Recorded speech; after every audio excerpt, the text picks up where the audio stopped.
Transformation of সেন্টেন্সেসের যে আমরা সিরিজটা করছি, আজকে তার পার্ট ডি।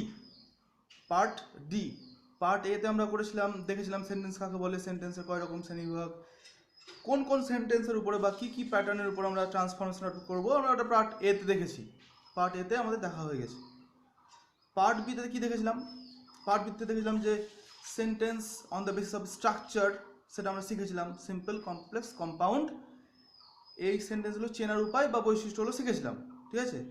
তারপরে পার্ট সিতে শিখলাম আবার interchange of simple, complex and compound sentence কী করে করতে হয়, সেটা আমরা পার্ট সিতে শিখেছি। পার্ট ডিতে আজকে আমরা কি শিখতে যাচ্ছি? পার্ট ডিতে আমরা শিখতে যাচ্ছি interchange of sentences on the basis of meaning, মানে মানের ভিত্তিতে, অর্থের ভিত্তিতে আমরা যে সেন্টেন্সগুলো পাই তার ইন্টারচেঞ্জ শিখব। তো মানের ভিত্তিতে বা অর্থের ভিত্তিতে আমরা যে সেন্টেন্সগুলো পাই, কটা সেন্টেন্স পাই? সাধারণত পাঁচটা। কটা? পাঁচটা। এটা অ্যাসার্টিভ, ইন্ট্রোগেটিভ, ইম্পারেটিভ, ঠিক আছে, এক্সক্লামেটরি, অপটেটিভ। আচ্ছা, এছাড়াও এক ধরনের সেন্টেন্স আমরা পাচ্ছি, সেটা হচ্ছে এমফ্যাটিক। এই সবগুলো সেন্টেন্স ট্রান্সফরমেশন অফ সেন্টেন্সেস করার আগে এই পাঁচটা বা ছয় নম্বর সেন্টেন্স আমরা বাদ দিয়েই দেখি, কারণ ওটা একটু মানে পার্টিকুলার একটা সেন্সকে ডিক্লেয়ার করছে আর কি। সাধারণত আমাদের পরীক্ষাতে ওটা দিয়ে আসে না। এই পাঁচ ধরনের যে সেন্টেন্স, এই পাঁচ ধরনের সেন্টেন্সের উপর আমাদের এক্সামে ট্রান্সফরমেশন অফ সেন্টেন্সেস করতে দেয়। তো এই পাঁচ ধরনের সেন্টেন্সের ট্রান্সফরমেশন অফ সেন্টেন্সেস করতে গেলে পাঁচ ধরনের সেন্টেন্স কি, কাকে বলে, তার কি কি বৈশিষ্ট্য, কিভাবে চিনবো সেই সেন্টেন্সগুলো আমাদের জীবনে কাজে লাগে কেন, আমরা যে সমস্ত কথা বলছি এই পাঁচ ধরনের সেন্টেন্সের উপরে বেস করে কথা বলি। আমাদের যত রকম সেন্স আছে কথা বলার, যে সেন্সে যে মানে আমরা কথা বলি, এই পাঁচ ধরনের সেন্টেন্সের ইউজের উপরেই আমাদের এই কথা বলার মানে ভঙ্গিগুলো, স্টাইলগুলো আসে। আমরা এই পাঁচ ধরনের সেন্টেন্সকে কথা বলার কাজে খুব ইউজ করি। মাতৃভাষাতে ইউজ করছি, শেখার উদ্দেশ্য ইংলিশ, তো ইংলিশেও তাহলে এইরকম পাঁচ ধরনের বাক্য আছে। সেগুলো সম্পর্কে জানতে গেলে সেই সেন্টেন্সগুলো কেমন, তার বৈশিষ্ট্য কী কী, কীভাবে দেখলে চিনবো যে সেটা সেই সেন্টেন্স, এটা জানতেই হবে। প্রথমে শিখবো আমরা এটা, পাঁচ ধরনের সেন্টেন্স বা ছয় ধরনের সেন্টেন্স আমরা শিখবো, শিখে নিয়ে ওদের ট্রান্সফরমেশন ঘটাবো, ঠিক আছে। তোমরা বোর্ডের দিকে তাহলে এবার ভালো করে মন দাও। আমার সামনাসামনি যা বললাম, part A, part B, part সিটা দেখে পার্ট ডি করো। একটা চেঞ্জ ছুটলে কিন্তু ক্লাসগুলো করা আমার মনে হয় বেকার হয়ে যাবে। এই ক্লাসগুলো আমি যে করছি তোমাদের জন্য, আমাকে একটু সাপোর্ট করো ক্লাসগুলো দেখে, আর সিরিয়ালি দেখে সাপোর্ট করো। সিরিয়ালি না দেখতে গেলে আমার খাটনিও বেকার, আর তোমাদের দেখাটাও কোনো কাজে দেবে না। তো গ্রামার তো এটা সিকোয়েন্স মেনটেন না করলে গ্রামার ক্লাসগুলো কখনো কিন্তু সাকসেসফুল হয় না। আমি যথেষ্ট পরিমাণে পরিশ্রম করছি তোমাদের জন্য, তোমরা দেখো, ভালো করে শেখার চেষ্টা করো, ঠিক আছে। বোর্ডের দিকে ক্লোজ হলে অন্য কোনো দিকে তাকাবে না, শুধু বোর্ডের দিকে তাকাবে, বোর্ডের দিকে দেখবে। আমি যেটুকু কথা বলার দরকার ছিল ক্লাসের শুরুতে বললাম, এবার তোমরা বোর্ডের দিকে তাকাবে, ঠিক আছে। দেখো, বোর্ডের দিকে ভালো করে দেখো।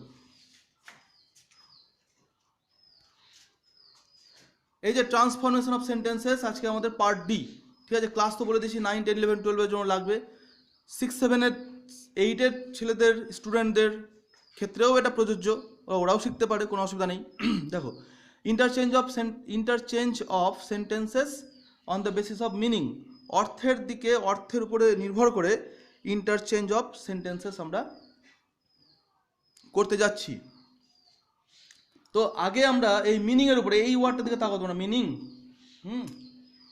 এই যে এই মিনিং ওয়ার্ডটার দিকে ভালো করে তাকাও। সেন্টেন্স মিনিংয়ের উপরে দাঁড় করিয়ে কত ধরনের আমরা সেন্টেন্স পাই? আমরা সাধারণত 5 ধরনের পাই, আর এক ধরনের আমরা পেয়েছি, ঠিক আছে। দেখো, প্রথম সেন্টেন্স যেটা আমরা পেয়েছি সেটা হচ্ছে assertive sentence or statement. Assertive sentence or statement যাকে বলা হয় বিবৃতিমূলক বাক্য, ঠিক আছে। দ্বিতীয় সেন্টেন্সের নাম হলো ইন্ট্রোগেটিভ সেন্টেন্স, যাকে বলা হয় প্রশ্নবোধক বাক্য। তৃতীয় সেন্টেন্সের নাম হলো ইম্পারেটিভ সেন্টেন্স, যাকে বাংলায় বলে অনুজ্ঞা। অনুজ্ঞার মধ্যে ফের কতগুলো শব্দ আছে দেখো, দেখে নাও। আদেশ, উপদেশ, অনুরোধ, সূচক বাক্য। ইম্পারেটিভ সেন্টেন্স হয়ে গেল। কী হলো তাহলে? অ্যাসার্টিভ সেন্টেন্স হয়ে গেল, ইন্ট্রোগেটিভ সেন্টেন্স হয়ে গেল, ইম্পারেটিভ হয়ে গেল। 4 নম্বর হচ্ছে এক্সক্লামেটরি সেন্টেন্স। এক্সক্লামেটরি সেন্টেন্সের বাংলা মানে হচ্ছে আবেগ, বিস্ময়, দুঃখ, হতাশা সূচক বাক্য। ঠিক আছে, আমরা সাধারণত একে বিস্ময়সূচক বাক্য বলি, কিন্তু এই সেন্সগুলোও এতে আছে, আবেগ, বিস্ময়, দুঃখ, হতাশা ইত্যাদি। আচ্ছা, অপটেটিভ সেন্টেন্স, এই অপ্ট কথাটার অর্থ হচ্ছে ইচ্ছা, অপ্ট কথার অর্থ ইচ্ছা, তাই অপটেটিভ সেন্টেন্স এর বাংলা মানে হলো ইচ্ছা, প্রার্থনা, আশীর্বাদ সূচক বাক্য। ইচ্ছা, প্রার্থনা, আশীর্বাদ সূচক বাক্য। তাহলে একটু দেখে নিই যে এই 5টা সেন্টেন্স আমাদের জীবনে কাজে লাগে কি লাগে না। আমরা অ্যাসার্টিভ সেন্টেন্সের মাধ্যমে সহজে সব কথা বলে দিই, একবারে স্ট্রেট ফরওয়ার্ড, কিছু বলবার থাকলে অ্যাসার্টিভ সেন্টেন্স আমরা ইউজ করি। ঠিক আছে, ইন্টারোগেটিভ সেন্টেন্স আমরা কি ইউজ করি? প্রশ্ন যদি কিছু করার থাকে, বলার থাকে, তো আমরা প্রশ্নবোধক বাক্যের সাহায্য নিই। আমরা যদি আদেশ, উপদেশ, অনুরোধ সূচক মানে কথা বলতে চাই, তাহলে ইম্পারেটিভ সেন্টেন্সের সাহায্য নিই।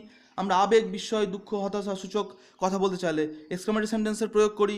আমরা ইচ্ছা, প্রার্থনা, আশীর্বাদ বোঝাতে গেলে অপটেটিভ সেন্টেন্সের প্রয়োগ করি। তাহলে আমাদের জীবনে এই 5টা সেন্টেন্সের খুব গুরুত্ব রয়েছে, বা এই সেন্টেন্সগুলোকে আমাকে ট্রান্সফর্ম করে শেখাতে হবে।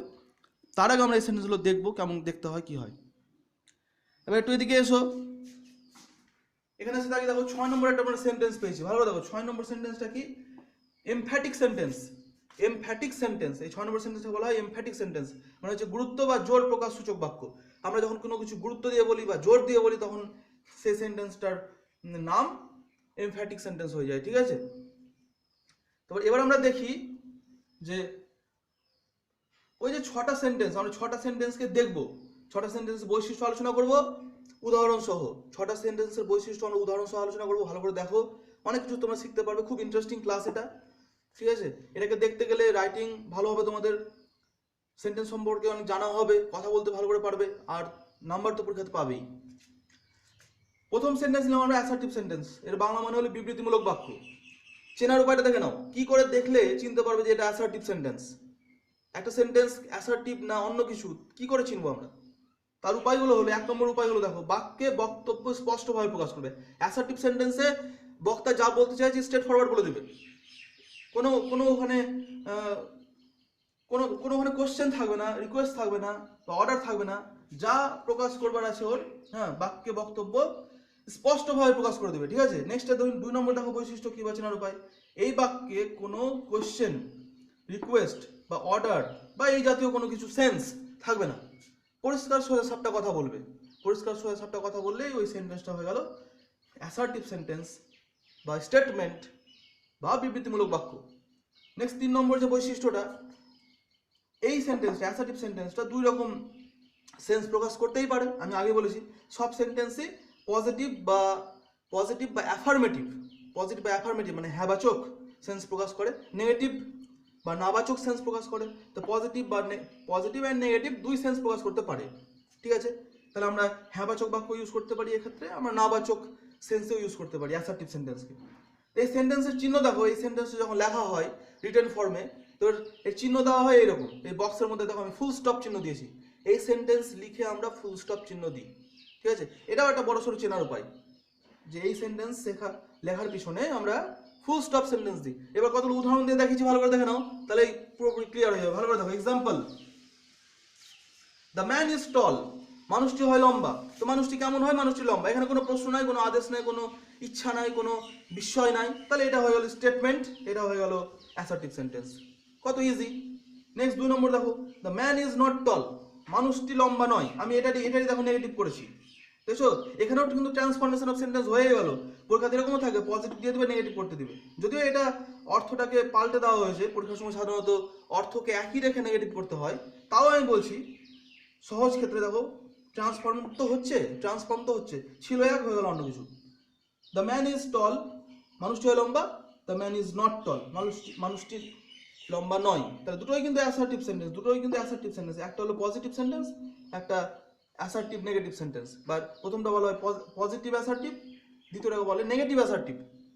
এখানে দেখো আবার উই আর স্টুডেন্টস, আমরা হই ছাত্রছাত্রী, তাহলে এটা হয়ে গেল, এটাও একটা অ্যাসার্টিভ সেন্টেন্স কিন্তু পজিটিভ সেন্সে আছে।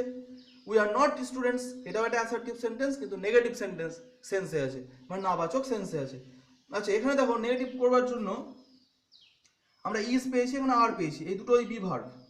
ঠিক আছে, আবার দুটোই কিন্তু এখানে মেন ভার্ব হিসাবে ব্যবহার হয়েছে, ফাইনাইট ভার্ব হিসাবে ব্যবহার হয়েছে। এই দুটোর পাশে আমরা নট বসিয়ে দিয়েছি, হয়ে গেছে নেগেটিভ সেন্টেন্স। কিন্তু যদি এগুলো না থাকে, এই যে বি ভার্ব যদি না থাকে, বা এই, হ্যাঁ, বি ভার্বই তো, বি ভার্ব বা auxiliary verb, be verb, have verb, auxiliary verb যদি না থাকে, মডেল অক্সিলারি ভার্ব যদি না থাকে এই ধরনের বাক্যতে, তাহলে কিভাবে নেগেটিভ করবে? এখানে দেখো ভালো করে, যখন কিছুই না, দেখো আই লাইক, আমি পছন্দ করি, এটা পজিটিভ মানে পজিটিভ অ্যাসার্টিভ, তাই না? এটা হচ্ছে অ্যাসার্টিভ সেন্টেন্স, কিন্তু পজিটিভ সেন্সে আছে, হ্যাবাচকে আছে। আমি এটা নাবাচক করবো, কিভাবে করবো?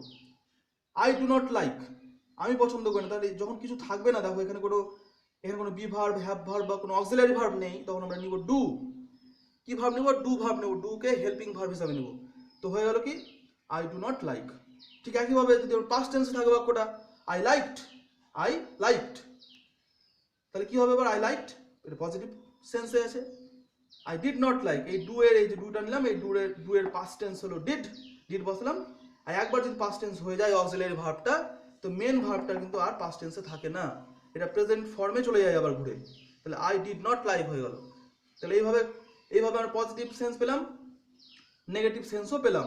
I did not like, I liked, I did not like. তাহলে আমি কি বললাম?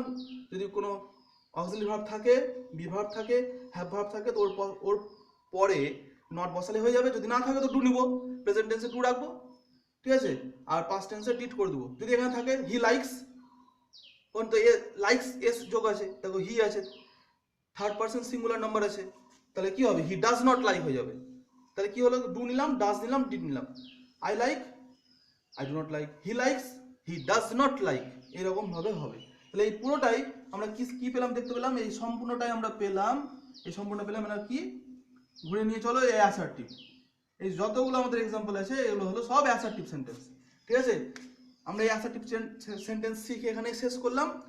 এবার নেক্সট আমরা শিখব ইন্টারোগেটিভ সেন্টেন্স, কিভাবে ইন্টারোগেটিভ সেন্টেন্স দেখতে হয়, কি করতে হয়, ইন্টারোগেটিভ সেন্টেন্স কি, আমরা ইন্টারোগেটিভ সেন্টেন্স শিখব, ঠিক আছে?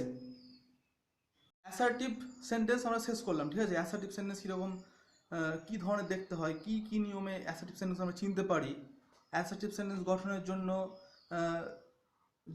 যে জিনিসগুলো দরকার হয়, মানে অ্যাসার্টিভ সেন্টেন্সকে সহজেই আমরা যেভাবে চিনতে পারবো, এই ব্যাপারটা আমরা দেখলাম, উদাহরণ সহ দেখলাম, ঠিক আছে? এবার অ্যাসার্টিভ সেন্টেন্সের পরে দ্বিতীয় সেন্টেন্সটা ছিল আমাদের ইন্টারোগেটিভ সেন্টেন্স। ইন্টারোগেটিভ সেন্টেন্স মানে হলো প্রশ্নবোধক বাক্য বা প্রশ্নসূচক বাক্য। এই ইন্টারোগেটিভ সেন্টেন্সটা বা প্রশ্নবোধক বা প্রশ্নসূচক বাক্যটা কেমন দেখতে হয়, কিভাবে একে আমরা চিনতে পারবো সহজেই, কি বৈশিষ্ট্য থাকলে একটা সেন্টেন্সকে আমরা ইন্টারোগেটিভ সেন্টেন্স বা প্রশ্নবোধক সেন্টেন্স বলি, সেটা আমরা এখন শিখতে যাচ্ছি। তাহলে তোমরা বোর্ডের দিকে এসো, বোর্ডে ভালো করে বোঝো ব্যাপারটাকে। ঠিক আছে। এ দেখো ইন্টারোগেটিভ সেন্টেন্স এর বাংলা মানে বললাম প্রশ্নবোধক বাক্য। এবার চেনার উপায় দেখো, চেনার উপায়ে কি আছে? চেনার উপায়ের মধ্যে পড়ছে 1 নম্বর চেনার উপায়টা হলো এখানে বাক্যে কোনো প্রশ্ন করা হবে। তো যে বাক্যে দেখবা তোমরা কোনো প্রশ্ন করা হচ্ছে সেটাই বাক্য হচ্ছে ইন্টারোগেটিভ বা প্রশ্নবোধক বাক্য। দ্বিতীয় চেনার উপায়টা কি? বাক্যে কিছু জিজ্ঞাসা করা হবে, প্রশ্ন করা হোক জিজ্ঞাসা করা হোক একই তো ব্যাপার, কিছু জানতে চাওয়া হবে। এই জিনিসগুলো থাকতে গেলে তাহলে হলো ওটা ইন্টারোগেটিভ সেন্টেন্স। এই বাক্যের শেষে এই চিহ্নটা থাকে, দেখো এটাকে বলে ইন্টারোগেটিভ মার্ক বা প্রশ্নবোধক চিহ্ন। যদি কোনো বাক্যের শেষে ইন্টারোগেটিভ মার্ক দেখতে পেয়ে যাও তাহলে সেটা হয়ে যাবে ইন্টারোগেটিভ সেন্টেন্স বা প্রশ্নবোধক বাক্য। তো ইন্টারোগেটিভ সেন্টেন্স বা প্রশ্নবোধক বাক্য তৈরি করার জন্য বা এই বাক্যটা দেখতে কিভাবে হয়, কিভাবে আমরা চিনতে পারি এটাকে জানার জন্য দুটো ফর্মুলা আমি দিয়েছি এখানে। দেখো দুটো ফর্মুলার উপরে বেস করে ইন্টারোগেটিভ সেন্টেন্সটা তৈরি হতে দেখা যায়। ভালো করে দেখাবে একবার, এই যে ফর্মুলা 1 দেখো, এটাকে তোমরা ভালো করে একদম খাতা লিখে নেবে, স্ক্রিনশট করে রাখবে, ভালো করে দেখবে, ঠিক আছে? খুব কাজে দিবে এটা। প্রথমে সাধারণত যেভাবে হয় ইন্টারোগেটিভ সেন্টেন্স, দেখো auxiliary verb plus subject plus এখানে এটা ব্র্যাকেট রেখেছি নট, নেগেটিভ বাক্যের জন্য, কারণ সব বাক্যই আমরা পজিটিভ নেগেটিভ ইউজ করি, তাই জন্য এটাকে নেগেটিভ রেখেছি। তোমরা এটাকে এইভাবেই মুখস্থ করবে এই পুরো সূত্রটাকে, তাহলে খুব সহজেই করতে পারবে বাক্য ইন্টারোগেটিভ সেন্টেন্স। তাহলে প্রথমে কি বললাম? এসভি মানে অক্সিলারি ভার্ব, সাবজেক্ট ছোটো ছোটো করে লিখছি জায়গার অভাবের জন্য, নট এটা নেগেটিভের জন্য নিলাম, পজিটিভ সেন্টেন্সে নট দিবে না, প্লাস মেন ভার্ব, এটা মেন ভার্ব বা ফাইনাইট ভার্ব যাকে বলে, ফাইনাইট ভার্ব, মেন ভার্ব বা ফাইনাইট ভার্ব, এমভি লিখেছি, অবজেক্ট প্লাস কমপ্লিমেন্টস। অবজেক্ট তো জানো তোমরা কর্ম, সাবজেক্ট তো জানো কর্তা, এটা কর্ম অবজেক্ট, আর কমপ্লিমেন্টস হবে বাক্যের পরিপূরক অংশ, যেটা বাক্যে থাকতে পারে নাও থাকতে পারে, বা বাক্যের বাড়তি অংশ, এটা হলো কমপ্লিমেন্টস। নিচে দেখো তাহলে ঠিক বুঝতে পেরে যাবে এই সূত্রটা এখানে খেটেছি খাটেনি। আর ইউ শিওর? এ দেখো আর, এটা কি অক্সিলারি ভার্ব আর বি ভার্বও বটে, তো আর ইউ শিওর, তুমি কি নিশ্চিত? আর ইউ নট শিওর, দেখো এখানে অনেকগুলো জিনিস কিন্তু কাজ করেনি, যেমন অবজেক্ট এখানে নাই, ঠিক আছে, তারপরে না অবজেক্ট এখানে আছে, আর ইউ ইউ এখানে অবজেক্ট, দেখো সাবজেক্ট নাই, তুমি কি নিশ্চিত? অবজেক্ট বলা হচ্ছে। আর এখানে কমপ্লিমেন্টসের প্রয়োগ দেখো এখানে নাই, ঠিক আছে। আর ইউ শিওর হলো, আর ইউ নট শিওর, এই যে নটটা বসালাম এখানে নেগেটিভ করার জন্য, তাহলে দুরকম বাক্য আমরা পেয়ে যাচ্ছি, দুরকম প্রশ্নবোধক বাক্য পেয়ে যাচ্ছি, একটা হচ্ছে পজিটিভ ইন্ট্রোগেটিভ, একটা negative interrogative. Are you sure, are you not sure, do you like books, এই দেখো ডু নিয়েছে অক্সিলারি ভার্ব, ইউ পেয়ে গেছি, ঠিক আছে। ইউটা সাবজেক্ট, এখানে দেখো ইউ সাবজেক্ট, লাইকটা হচ্ছে এই যে মেন ভার্ব, আর অবজেক্ট হচ্ছে এই বুকসটা হলো অবজেক্ট, তাহলে ডু পেলাম অক্সিলারি ভার্ব, সাবজেক্ট হলো ইউ, লাইক হলো মেন ভার্ব, আর অবজেক্টটা হলো বুকস, তাহলে এখানে কমপ্লিমেন্টস নাই। তো do you like books, do you not like books, এটা নেগেটিভ, দুটো সবই প্রশ্নবোধক বাক্য হচ্ছে এখানে। আবার দেখো পাস্ট টেন্সে করেছি, ডিড ইউ গো দেয়ার, তুমি কি সেখানে গিয়েছিলে, একইভাবে ডিড ইউ নট গো দেয়ার, তুমি কি সেখানে যাওনি, ঠিক আছে। হ্যাভ ইউ প্লেড ক্রিকেট, এবারে দেখো কমপ্লিমেন্টের প্রয়োগটা করছি, হ্যাভ এই যে অক্সিলারি ভার্ব বসে হলো ইউ সাবজেক্ট, নট এর এখানে দরকার নাই, প্লেটা দেখো মেন ভার্ব বসেছে, এটা প্রেজেন্ট পারফেক্ট টেন্সে আছে তাই জন্য মেন ভার্ব বসলো এটা, আর ক্রিকেটটা হলো অবজেক্ট। আর এই যে কমপ্লিমেন্টস দেখো ইন দ্য ফিল্ড, এই ইন দ্য ফিল্ডটা, এই ইন দ্য ফিল্ডটা হলো কমপ্লিমেন্টস, তাহলে have you played cricket in the field, তাহলে দেখো পুরোপুরি সূত্রটা দেখো এখানে মিলে গেছে, এখানে have you played cricket in the field, তুমি কি মাঠে ক্রিকেট খেলেছো? Have you not played cricket in the field, তুমি কি মাঠে ক্রিকেট খেলোনি? Have you not played cricket in the field, তুমি কি মাঠে ক্রিকেট খেলোনি, এটা নেগেটিভ সেন্টেন্স হয়ে গেল, শুধু এখানে নট বসালাম ব্যাস নেগেটিভ। তাহলে পজিটিভ ইন্ট্রোগেটিভ পেলাম আর নেগেটিভ ইন্ট্রোগেটিভ পেলাম, সবই এই সমস্তটাই হলো ইন্ট্রোগেটিভ সেন্টেন্সের উদাহরণ, এক্সাম্পল। আশা করি তোমরা বুঝতে পেরেছো। এবার আরও এক ধরনের ইন্ট্রোগেটিভ সেন্টেন্স আসে, আরও এক ধরনের নিয়মে ইন্ট্রোগেটিভ সেন্টেন্স হয়। এবার এইদিকে দেখো ভালো করে, এই জিনিসটা ভালো করে লক্ষ্য করো, দেখো আগে এটাকে লক্ষ্য করো, WH, হ্যাঁ আমরা এটাকে বলতে পারি WH, interrogative sentence with WH word, এই দেখো WH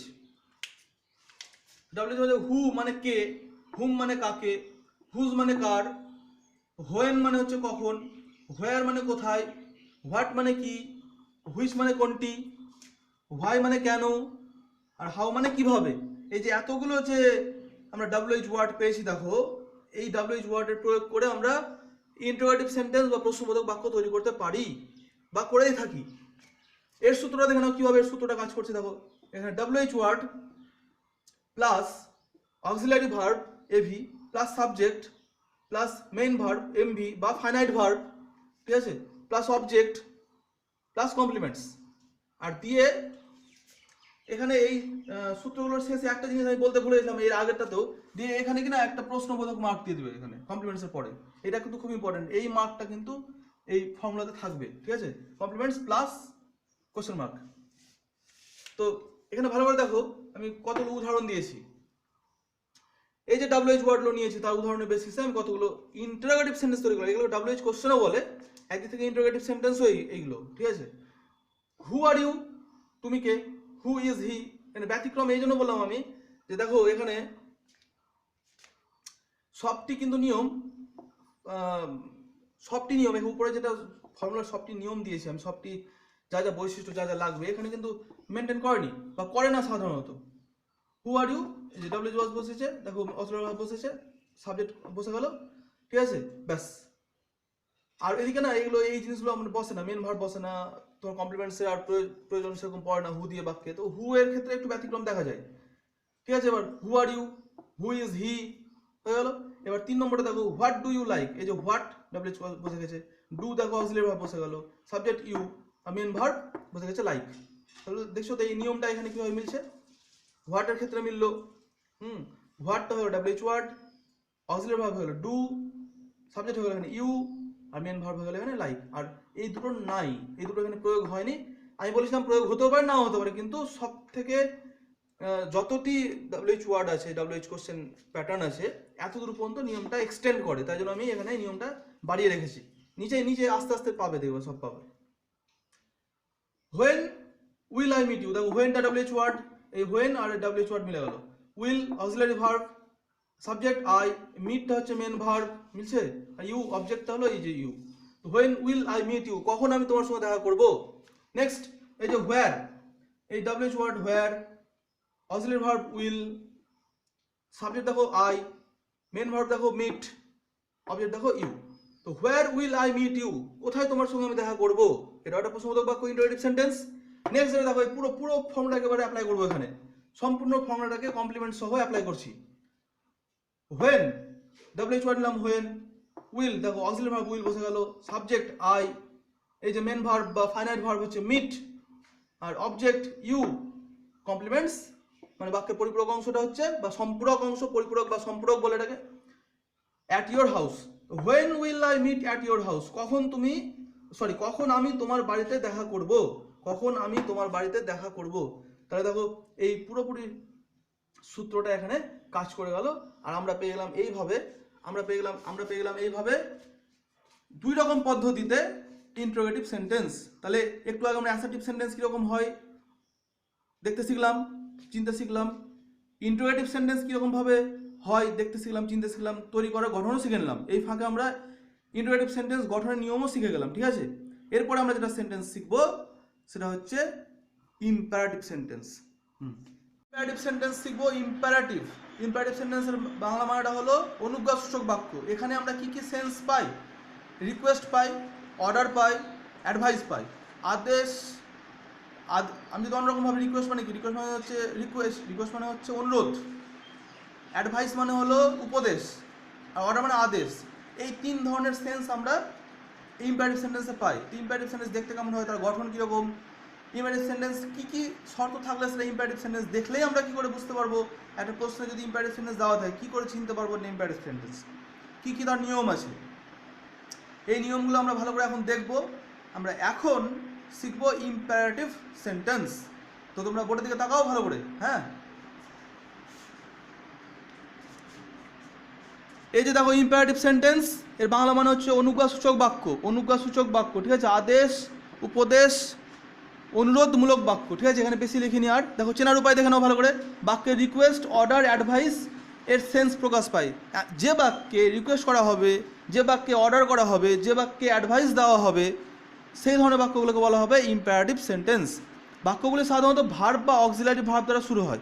দেখবে বাক্যের গঠনটাও দেখবে তোমরা, সাধারণত অন্য বাক্য অ্যাসার্টিভ সেন্টেন্স যেরকম সাবজেক্ট দিয়ে শুরু হয়, এই বাক্যগুলো সাধারণত বলেছি আমি, কিন্তু সব ক্ষেত্রে না, সাধারণত মানে বেশিরভাগ ক্ষেত্রেই ভার্ব বা অক্সিলারি ভার্ব দ্বারা শুরু হয়। তাহলে আমরা যে বাক্যগুলোকে দেখব যে ভার্ব বা অক্সিলারি ভার্ব দ্বারা শুরু হচ্ছে, তাহলে প্রথমত আমরা ভেবে নিতে পারি যে ওই বাক্যগুলো হচ্ছে ইম্পারেটিভ সেন্টেন্স। এই সমস্ত বৈশিষ্ট্য আগে মিলিয়ে দেখব, একটার উপরে কেউ নির্ভর করবে না কিন্তু। হ্যাঁ, আমি বলছি এই চারটা বৈশিষ্ট্য মিলিয়ে দেখবো যে সেটা মানে ইম্পারেটিভ সেন্টেন্স আছে কি নাই। তাও বলছি আমি, এটা একটা বড়সড় চেনার উপায়। ভার্ব বা অক্সিলারি ভার্ব দ্বারা শুরু হলে ওটা ইম্পারেটিভ সেন্টেন্স সাধারণত হয়। বাক্যগুলি সাধারণত প্রেজেন্ট টেন্সে থাকে। দেখবে ইম্পারেটিভ সেন্টেন্স খুব কমই দেখা যায় যে পাস্ট টেন্সে বা ফিউচার টেন্সে থাকে। এরাও বিশাল বড় একটা চেনার উপায়, কিন্তু প্রেজেন্ট টেন্সেই থাকে সাধারণত। সাধারণত মানে ইম্পারেটিভ সেন্টেন্সগুলো প্রেজেন্ট টেন্সেই থাকে। আচ্ছা, এক্ষেত্রে বক্তা বা মনেই হবে যে ইম্পারেটিভ সেন্টেন্সগুলো যেন কোনো একজন ব্যক্তি অন্য কারো উদ্দেশ্যে বলছে। যখন আমরা রিকোয়েস্ট করি তো আমরা কাউকে করি, তো ফার্স্ট পার্সন সেকেন্ড পার্সনকে করে। যখন অর্ডার করি আমরা তো ফার্স্ট পার্সন সেকেন্ড পার্সনকে অর্ডার করে। যখন আমরা অ্যাডভাইস দিই তো আমরাই তো কাউকে অ্যাডভাইস দিই। তো তেন মনে হবে যে এখানে একটা বক্তা বলছে। মানে দেখো লেখা আছে এক্ষেত্রে বক্তা বা স্পিকার সেকেন্ড পার্সন মানে ইউ সেন্সে বলছি আমি, ইউ মানে দুটোই, তুমি বা তোমরা, ঠিক আছে। এই ইউকে উদ্দেশ্য করে কথা হলো যেন বলে বাক্যে। তার মানে এখানে হলো এই সব যখন বাক্যটা তোমরা পড়বে, যখন এমন কোনো বাক্য পাচ্ছ যেখানে স্পিকার সেকেন্ড পার্সনের উদ্দেশ্যে কিছু বলছে, সাধারণত ওই বাক্যগুলো হয়ে যায় ইম্পারেটিভ সেন্টেন্স। তাহলে উদাহরণটা ক্লিয়ার করলেই, কতগুলো এক্সাম্পল আমরা যদি নিয়ে নিই, এক্সাম্পলগুলো দেখি ভালো করে, তাহলে আমরা এটা ক্লিয়ার হয়ে যাবো যে কি ইম্পারেটিভ সেন্টেন্স কেমন হয়। তো তোমরা এদিকে তাকাও একটু ভালো করে। এই দেখো পজিটিভ ইম্পারেটিভ, আমি বলেছিলাম সমস্ত সেন্টেন্সই কিন্তু দুটো সেন্সে আমরা ইউজ করি, একটা পজিটিভ একটা নেগেটিভ, একটা হ্যাবাচক একটা নাবাচক। পজিটিভকে অ্যাফার্মেটিভও বলা হয়, ঠিক আছে। এবার দেখো হেল্প মি কাইন্ডলি, দয়া করে আমাকে সাহায্য করো, তাহলে এটা কি রিকোয়েস্ট সেন্স বোঝাচ্ছে। দেখো দেখতে কিরকম হয় বলেছিলাম না, ভার্ব দিয়ে শুরু হচ্ছে, দেখো ভার্ব, হেল্প মি কাইন্ডলি, তো রিকোয়েস্ট বোঝালো। ওবে ইয়োর এল্ডার্স, ঠিক আছে, এই দেখো ভার্ব, এটা ভার্ব দিয়ে শুরু হয়েছে। আচ্ছা, ওবে এটাও ভার্ব দিয়ে দেখো শুরু হয়েছে। ওবে ইয়োর এল্ডার্স, তোমার বড়দেরকে তুমি শ্রদ্ধা করো বা মেনে চলো, এটা অ্যাডভাইস। প্রথমটা রিকোয়েস্ট, এটা অ্যাডভাইস। স্ট্যান্ড আপ অল, দেখো অর্ডার করছে, সবাই দাঁড়িয়ে পড়ো, এটা অর্ডার, সবাই দাঁড়িয়ে পড়ো, এটা অর্ডার। তাহলে হলো এই যে এটা পেলাম আমরা কি পজিটিভ ইন্টারোগেটিভ, রিকোয়েস্ট পেলাম, রিকোয়েস্ট সেন্সের বাক্য পেলাম, অ্যাডভাইস পেয়ে গেলাম, অর্ডারও পেয়ে গেলাম। এবার এখানে আসো নেগেটিভ ইম্পারেটিভে দেখো ভালো করে। Do not disturb me please, do not disturb me please, দয়া করে আমাকে বিরক্ত করো না, দয়া করে আমাকে বিরক্ত করো না। এটা রিকোয়েস্ট, এটাও একটা রিকোয়েস্ট, নেগেটিভ রিকোয়েস্ট, নাবাচক রিকোয়েস্ট। এই দেখো অক্সিলারি ভার্ব দিয়ে শুরু হয়েছে, দুটো অক্সিলারি ভার্ব বলেছিলাম আমি, ঠিক আছে, অক্সিলারি ভার্ব দিয়ে দেখো শুরু হলো। আচ্ছা, তাহলে এটা হয়ে গেল request. Do not disturb me please, এটা রিকোয়েস্ট আমরা পেয়ে গেলাম। নেভার ইনসাল্ট এনিওয়ান, এখানে যদিও এটা অ্যাডভার্ব দিয়ে শুরু হয়েছে, ইনসাল্ট দেখো এখানে ভার্ব আছে, ঠিক আছে, এই যে ভার্ব।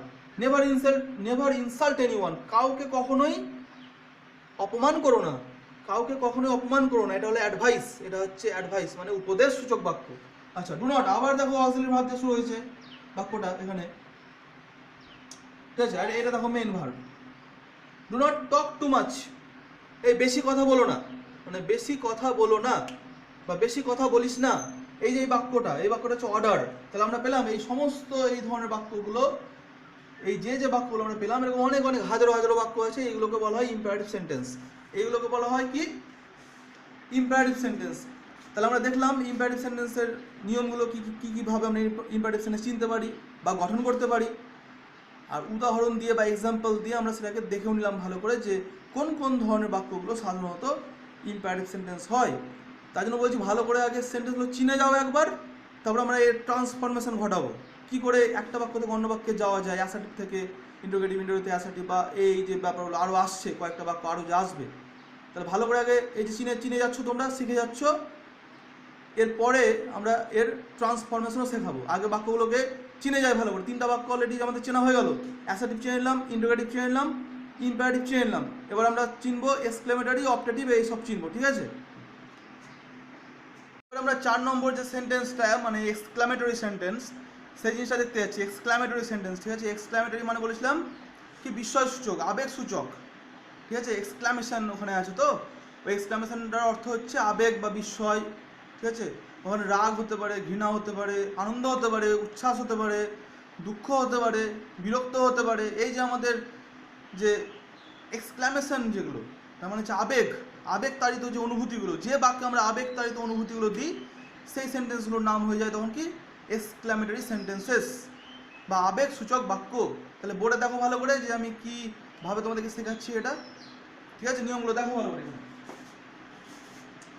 এই যে এক্সক্লামেটরি সেন্টেন্স বাংলা মানে বলেছিলাম আবেগ বিস্ময় সূচক বাক্য, ঠিক আছে। চেনার উপায়টা ভালো করে দেখো, বাক্যে আবেগ বিস্ময় মানে অবাক হয়ে যাওয়া, আবেগ মানে তো জানি আমরা, বাক্যে আবেগ বিস্ময় দুঃখ হতাশা, এখানে আনন্দ, ধরো কি আনন্দ, ঠিক আছে, এই আনন্দ, এই জিনিসগুলো যদি প্রকাশ পাই তাহলে ওই সেন্টেন্সটার নাম হবে এক্সক্লামেটরি সেন্টেন্স। নেক্সট 2 নম্বর দেখো, বাক্যের শেষে নোট অফ এক্সক্লামেশন বা বিস্ময়সূচক চিহ্ন, এই যে বিস্ময়সূচক চিহ্ন এরকম হয়, বাংলার পূর্ণচ্ছেদ দিয়ে নিচে একটা পয়েন্ট দিয়ে দিবে, তাহলে হলো বিস্ময়সূচক বাক্য থাকে। তাহলে এটা দেখলে আমরা ইজিলি বুঝতে পারি এটা হচ্ছে এক্সক্লামেটরি সেন্টেন্স, ঠিক আছে। সব এক্সক্লামেটরি সেন্টেন্সের শেষে আমাদেরকে এই মার্কটা দিতে হবে। নেক্সট যেটা হচ্ছে দেখো, বাক্যের শুরুতে সাধারণত হোয়াট হাউ এর ব্যবহার থাকে। হোয়াট হাউ এর ব্যবহার মানেই না এটা যে কোশ্চেন মার্ক, হোয়াট হাউ এখানে বিস্ময় প্রকাশ করতে ব্যবহার করা হয়। আর শেষ হতে আমি বলছিলাম যে এই মার্কটা থাকবে। আচ্ছা, এই বাক্যে কখনো কখনো ভার্ব উজ্জ্ব থাকে, মনে রাখবে এই বাক্যে, এটা এমন একটা বাক্য যেখানে আমরা ফাইনাইট ভার্ব ছাড়াই বাক্যটাকে লিখতে পারি। আসলে কারণটা কি, এত আবেগে মানুষ কথা বলে এই বাক্যটাতে, যেখানে আমরা ক্রিয়াপদ ব্যবহারই করি না, ঠিক আছে। তাই জন্য এই বাক্যে কখনো কখনো আমরা ভার্ব উজ্জ্ব রাখি। আচ্ছা, এবার এই যে নিয়মগুলো আমি দেখলাম, এক্সক্লামেটরি সেন্টেন্স করার যে নিয়মগুলো দেখলাম, এবার উদাহরণের মাধ্যমে দিয়ে ফেলে দেখি, নিয়মগুলো উদাহরণে দিয়ে ফেলে দেখি যে হচ্ছে কিনা, আমরা ওই ধরনের সেন্টেন্স পাচ্ছি কিনা। যে নিয়মগুলো আমরা এখানে দেখলাম সেই নিয়মের উপরে বেস করে কোনো সেন্টেন্স আসে কিনা। তাহলে উদাহরণের দিকে ভালো করে দেখো, আমি এক্সাম্পল কয়েকটা নিয়েছি, দেখে নাও। তার আগে দেখো এখানে লেখা আছে ও, এই এক্সক্লামেশন ওয়ার্ডগুলোকে ভালো করে দেখো, ও, আহ, হুররা, অ্যালাস, হুররাটা আনন্দের ক্ষেত্রে ব্যবহার করা হয়, অ্যালাসটা দুঃখের ক্ষেত্রে ব্যবহার করা হয়, ব্রাভো কাউকে ধরো অভিবাদন দেওয়ার জন্য ব্যবহার করা হয়, ঠিক আছে, কারোর প্রশংসা করতে ব্যবহার করা হয়। আচ্ছা, হুশ, এটা হচ্ছে চুপ, এটা এর মানে বাংলা মান হলো চুপ, এই অর্থ আমরা ব্যবহার করি। দেখো বাক্যগুলো দেখো, আমি বলেছিলাম যে কি ভার্ব ছাড়াও কিন্তু এই ধরনের বাক্যটা হয়। প্রথম উদাহরণটাতে তাই আছে, প্রথম এক্সাম্পলে ভার্ব ছাড়া বাক্যটাকে আমরা নিয়েছি। হোয়াট এ বিউটিফুল পেন্টিং, কি দারুণ সুন্দর একটা পেন্টিং, তাহলে এটা হয়ে গেল এক্সক্লামেটরি সেন্টেন্স। তাহলে what a beautiful painting it is, actually ছিল ওদিকে ইট ইজ, এইখানে কি না এটা উজ্জ আছে, ইট ইজ, এটা উজ্জ আছে। যদি এরকম থাকতো তাহলে হয়ে যেত এটা অ্যাসার্টিভ সেন্টেন্স, ধরো অ্যাসার্টিভ সেন্টেন্স মতো হতো, কিন্তু ওই জিনিসটা কিন্তু এখানে, এই জিনিসটা এখানে উজ্জ আছে, এটা আমরা ইউজ করিনি, ঠিক আছে। তাহলে হোয়াট এ বিউটিফুল পেন্টিং হয়ে গেল। এখানে দেখো how cool the ice is, দেখো আবার এখানে ইজ দেওয়া আছে এখানে, এইভাবে আমরা করতে পারি। বরফটা কতই না ঠান্ডা, বরফটা কতই না ঠান্ডা হয়, ঠিক আছে, এটা তাহলে এক্সক্লামেটরি সেন্টেন্স হয়ে গেল। নেক্সট দেখো হুররা, আমি এখানে বলছি হুররা, we have won the match, আমরা ম্যাচটা জিতে ফেলেছি, আমরা ম্যাচটা জিতে ফেলেছি, কি মজা, আমরা ম্যাচটা জিতে ফেলেছি, তাহলে এটা হয়ে গেল। দেখো alas her father is no more, কি দুঃখের ব্যাপার, তার বাবা আর নেই, তার বাবা আর নেই, ঠিক আছে। হুশ do not make any sound, দেখো এখানেও আছে হুশ do not make any sound, মানে আর কোনো আওয়াজ করো না। তাহলে আমরা এই পুরোটাকে দেখলাম, এই যে উদাহরণটা দেখলাম, এইগুলো হয়ে গেল এক্সক্লামেটরি সেন্টেন্স। চেনার খুবই সহজ উপায়, এটা সবচেয়ে সহজ চিনতে লাগে। সবচেয়ে বড় উদাহরণ হলো, সবচেয়ে বড় নিয়ম, এখানে দেখো এই চিহ্নটা দেওয়া থাকবে আর এরকমভাবে প্রয়োগগুলো থাকবে সামনে, ঠিক আছে। এখানে এই ক্ষেত্রে এই বাক্যগুলো খুব জটিল হয় না, বেশি ক্লজের ব্যাপারটা আবার এখানে নেই, যে প্রিন্সিপাল ক্লজ সাবঅর্ডিনেট ক্লজ এগুলো অতটা ব্যাপার নেই, এর খুব ইজিলি খুব সহজভাবে এটা হয়ে যায়। তার মানে এক্সক্লামেটরি সেন্টেন্স, তাহলে আমরা 4টা সেন্টেন্স এখন পর্যন্ত শিখলাম, অ্যাসার্টিভ, ইন্টারোগেটিভ, ইম্পারেটিভ আর এক্সক্লামেটরি। এরপরে আমরা যেটা শিখবো সেটা হচ্ছে অপটেটিভ সেন্টেন্স, ঠিক আছে। আচ্ছা তাহলে আজকে আমরা এখন অপটেটিভ সেন্টেন্স শিখতে যাচ্ছি, ঠিক আছে। অপটেটিভ সেন্টেন্স, অপটেটিভ সেন্টেন্স, এই সেন্টেন্সটা 5 নম্বর সেন্টেন্স। অপটেটিভ সেন্টেন্সটা হলো 5 নম্বর সেন্টেন্স অর্থের দিক থেকে ভিত্তি করে, ঠিক আছে। তাহলে আমরা প্রথমে কী কী শিখেছি বললাম একটু আগেই, অ্যাসার্টিভ করলাম, ইন্টারোগেটিভ করলাম, ইম্পারেটিভ করলাম, এক্সক্লামেটরি করলাম। এবার অপটেটিভ সেন্টেন্স, অপটেটিভ সেন্টেন্স মানে ইচ্ছা বোধক বাক্য, ঠিক আছে, ইচ্ছা বা প্রার্থনা সূচক বাক্য, ঠিক আছে, ইচ্ছা বা প্রার্থনা সূচক বাক্যকে বলা হয় অপটেটিভ সেন্টেন্স, ঠিক আছে। এই বাক্যের গঠনটা কেমন, কী কী থাকলে বাক্যটাকে আমরা অপটেটিভ সেন্টেন্স বলে চিনবো, ঠিক আছে, সেই চিহ্নগুলো, সেই চেনার উপায়গুলো আমরা দেখবো এখন ভালো করে। এবার একটু তৈরি হয়ে যাও, নতুন ধরনের একটা বাক্য আমরা শিখছি, সেটা হচ্ছে অপটেটিভ সেন্টেন্স। অপটেটিভ সেন্টেন্স দেখতে কেমন হয়, কী কী থাকলে সেটা অপটেটিভ সেন্টেন্স, কী কী বিশেষত্ব থাকলে, কী কী নিয়ম থাকলে আমরা অপটেটিভ সেন্টেন্স বলে এটাকে চিনতে পারবো, ওই জিনিসটা আমি করে দেখাচ্ছি। বোর্ডের দিকে তাকাও ভালো করে, হ্যাঁ। অপটেটিভ সেন্টেন্স, ইচ্ছা বা প্রার্থনা সূচক বাক্য। এই বাক্যে বক্তার ইচ্ছা বা প্রার্থনা প্রকাশ পায়, বক্তা বা যে স্পিকার, মানে এই বাক্যে না, এই বাক্যের সাহায্যে আমরা কিছু উইশ করি বা প্রার্থনা করি, প্রে করি বা উইশ করি। তো যখন আমরা করি, যে বাক্যের দ্বারা করি, সেই বাক্যকে বলা হয় অপটেটিভ সেন্টেন্স বা ইচ্ছা বা প্রার্থনা সূচক বাক্য। তো এই বাক্যে বক্তার ইচ্ছা বা প্রার্থনা প্রকাশ পায়। এই বাক্যের শুরুতে সাধারণত মে বা লেটের প্রয়োগ দেখা যায়, মে বা লেটের প্রয়োগ দেখা যায়। আচ্ছা, এই বাক্যের চিহ্নটা হচ্ছে ফুল স্টপ, এই বাক্যের চিহ্নটা কী হলো, ফুল স্টপ, ঠিক আছে, এই বাক্যের চিহ্ন ফুল স্টপ। অ্যাসার্টিভ সেন্টেন্সের চিহ্ন ছিল ফুল স্টপ, ইন্টারোগেটিভ সেন্টেন্সের চিহ্ন ছিল ইন্টারোগেটিভ মার্ক বা জিজ্ঞাসা সূচক চিহ্নটা, প্রশ্নবোধক চিহ্নটা। আচ্ছা, তারপরে ইম্পারেটিভ বাক্যের ইম্পারেটিভ সেন্টেন্স শেষের চিহ্ন ছিল ফুল স্টপ। এক্সক্লেমেটরি সেন্টেন্সের শেষের চিহ্নটা ছিল বিস্ময়সূচক চিহ্ন। আর এটার অপটেটিভ সেন্টেন্সের শেষে যেটা চিহ্ন থাকবে সেটা ইংলিশ সেন্টেন্সে থাকবে ফুল স্টপ। তোমরা ভালো করে এবার দেখো যে উদাহরণের মাধ্যমে এই যে নিয়মগুলো আমি করলাম, এই নিয়মগুলো দেখতে পেলে তোমরা নিয়মটা লেখা ছিল, এই নিয়মটা আর বেশি নিয়ম নেই, এই বাক্যগুলো বেশি জটিল না, খুব ইজি, খুব সহজ। তো এই বাক্যের প্রয়োগ করে দেখাই উদাহরণের মাধ্যমে, তাহলে বুঝতে পারবে যে এই বাক্যটা কেমন। ভালো করে উদাহরণটা দেখো, তাহলে ভালো করে শিখতে পারবে। এখানে দেখো example, may God bless you, may God bless you, দেখো আছে মে গড ব্লেস ইউ, ঈশ্বর তোমাকে আশীর্বাদ করুন। May you achieve your dream, তুমি যাতে তোমার স্বপ্নকে অ্যাচিভ করতে পারো, হ্যাঁ, তুমি যাতে তোমার স্বপ্ন পূরণ করতে পারো, তুমি যাতে তোমার স্বপ্ন পূরণ করতে পারো। দেখো let the people feel proud, সব মানুষ যাতে প্রাউড ফিল করে, গর্ববোধ করে, সব মানুষ যাতে গর্ববোধ করে, এটা আমাদের ইচ্ছা, মনের ইচ্ছা, সব মানুষ যাতে গর্ববোধ করে। Let us pray for the patient, চলো আমরা প্রে করি পেশেন্টার জন্য, পেশেন্টটা হচ্ছে রোগী, চলো আমরা পেশেন্ট বা রোগীটির জন্য প্রে করি, চলো আমরা রোগীটির জন্য প্রে করি। Let us pray for the patient হয়ে গেল এটা। দেখো may all live with happiness, আমরা সবাই যাতে সুখের সঙ্গে বাস করি, আমরা সবাই যাতে আনন্দের সঙ্গে বাস করি, ঠিক আছে। দেখো, may all live with happiness, আমরা যাতে সবাই সুখে আনন্দে বাস করি। এই যে এই 5টা বাক্য আমি এখানে লিখেছি, এই সবগুলো বাক্যই হলো অপটেটিভ সেন্টেন্সের উদাহরণ, ঠিক আছে। এবার আরেক ধরনের একটা বাক্য আছে, যদিও 5টা আমরা প্রচলিতভাবে এই প্রচলিত প্রয়োজনের ক্ষেত্রে বলছি আমি, বা প্রচলিতভাবে 5 ধরনের বাক্য ছিল, 5 ধরনের বাক্য শেষ করলাম। আর একটা বাক্য আছে এমফ্যাটিক সেন্টেন্স। এমফ্যাটিক সেন্টেন্সটা একটু জেনে নাও, জানলে অসুবিধা নেই, খুব সহজ, একটুতেই এমফ্যাটিক সেন্টেন্সটা জানা যাবে, ঠিক আছে। এবার আমরা শুরু করতে যাচ্ছি এমফ্যাটিক সেন্টেন্স। 5 ধরনের আমরা সেন্টেন্স শেষ করে ফেললাম অর্থের উপরে বেস করে, ঠিক আছে। যেটা 6 নম্বর, খুব বেশি প্রচলিত না, কিন্তু জেনে রাখা ভালো, ঠিক আছে। আমাদের বাক্যের ধরন, বাক্যের টেস্ট চেঞ্জ করার জন্য, বাক্যকে একটু আলাদা রকম রূপ দেওয়ার জন্য, বা একটু জোর দিয়ে, কখন আমরা কিন্তু অনেক সময় জোর দিয়ে কথা বলি, আমরা যেরকম, আচ্ছা যদি এরকম বলি, আমরা সোজা সাপটা কথা বলি, আমরা প্রশ্ন করি, আমরা আদেশ উপদেশ দিই, ঠিক আছে, আমরা ইচ্ছা প্রকাশ করি, ঠিক আছে, আমরা তারপরে কিছু জোর দিয়েও কথা বলি, ঠিক আছে, আবার প্রার্থনাও করি। তো আমরা আমাদের লাইফে যত ধরনের ইমোশন দিই, যত ধরনের আমরা মনের আবেগ নিয়ে কথা বলি, তার মধ্যে এটা একটা জোর দিয়ে কথা বলার একটা প্রবণতা আমাদের আসে। তো এটাকে বলা হয় এমফ্যাটিক সেন্টেন্স।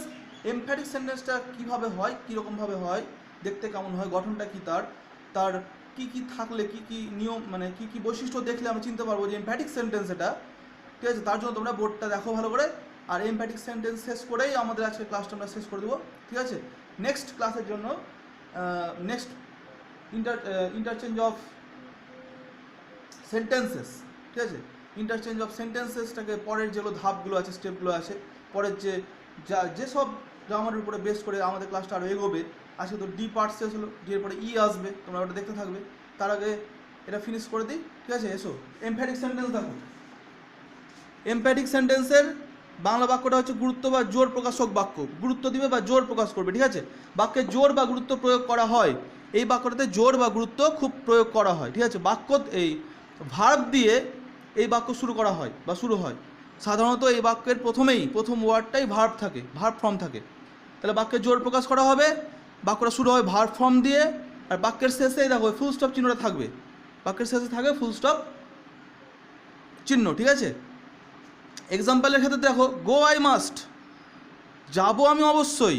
তাহলে আমরা এই ধরনের বাক্য তো বলি, তাই না, তখন আমাদের ট্রান্সলেট করতে খুব সমস্যা হয়। এই ধরনের এই সেন্টেন্সটা জেনে রাখতে গেলে খুব সুবিধা। গো আই মাস্ট, যাবো আমি অবশ্যই। কাম ইউ মাস্ট টুডে, তুমি আজকে অবশ্যই এসো, বা অবশ্যই এসো তুমি আজকে, ঠিক আছে। Come you must today, come you must today, ঠিক আছে, হয়ে গেল। দেখো, স্লিপ মাই চাইল্ড স্লিপ, ঘুমাও আমার শিশু ঘুমাও, বা ঘুমাও আমার সন্তান ঘুমাও। তাহলে দেখো, স্লিপ ভার্ব দিয়ে শুরু হলো, স্লিপ মাই চাইল্ড স্লিপ, এ দেখো এটা ভার্ব দিয়ে শুরু হচ্ছে, এই যে ভার্ব স্লিপ। আচ্ছা, এবার এটা দেখো লাস্টেরটা আছে ডু কাম হেয়ার, এখানে এসো, মানে অবশ্যই এখানে এসো। যদি বলি আমরা এখানে এসো, কাম হেয়ার, অবশ্যই এখানে এসো, ডু কাম হেয়ার, এরকমভাবে আমরা বলি। তাহলে এইভাবে আমরা পুরোটা শেষ করলাম এমফ্যাটিক সেন্টেন্স। Emphatic sentence. তাহলে এই মুহূর্তে আমরা এই যে আমাদের অর্থের উপরে, মিনিংয়ের উপরে বেস করে যে সেন্টেন্সগুলো ছিল, সেই সেন্টেন্সগুলো আমরা শেষ করলাম, ঠিক আছে। আচ্ছা, পার্ট ইতে এবার এর উপরে এই যে 5টা সেন্টেন্স পেলাম আমরা, 5টা সেন্টেন্সের মধ্যে সেন্টেন্সগুলোকে আমরা ইন্টারচেঞ্জ করবো এবার। হ্যাঁ, পার্ট ইতে করবো কি, অ্যাসার্টিভ থেকে ইন্টারোগেটিভ হবে, ইন্টারোগেটিভ থেকে অ্যাসার্টিভ হবে, এই ধরনের যে ব্যাপারটা আছে, বা হয়তো অ্যাসার্টিভ থেকে ইম্পারেটিভ হয়ে গেলো, ইম্পারেটিভ থেকে অ্যাসার্টিভ হয়ে গেলো, এই যে ইন্টারচেঞ্জ। আজকে আমরা 5টা প্লাস 1 মানে 6টা সেন্টেন্স ভালো করে শিখলাম, কেমন দেখতে, তার বৈশিষ্ট্য, উদাহরণ সহ শিখলাম। এই 5টা সেন্টেন্স, আমি 5টা নিচ্ছি কেন, আমি এটাকে বাদ দিয়ে ধরছি। এই 5টা সেন্টেন্সের মধ্যে আমরা ইন্টারচেঞ্জ করে দেখাবো নেক্সট ক্লাসে, ঠিক আছে। এই 5টা সেন্টেন্সের মধ্যে ইন্টারচেঞ্জ চলবে, তো ওই ক্লাসটার জন্য তোমরা অপেক্ষা করো একটু।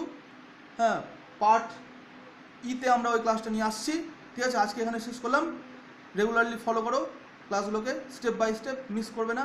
আগেরগুলো মিস করলে হবে না, আবার একটা দেখে অন্যটাতে চলে গেলে এভাবেও কিন্তু হবে না, প্রত্যেকটাকে পরপর দেখতে হবে, ঠিক আছে। তাহলে পার্ট ইতে আমাদের সঙ্গে আবার দেখা হচ্ছে, এখানেই আজকে শেষ করছি।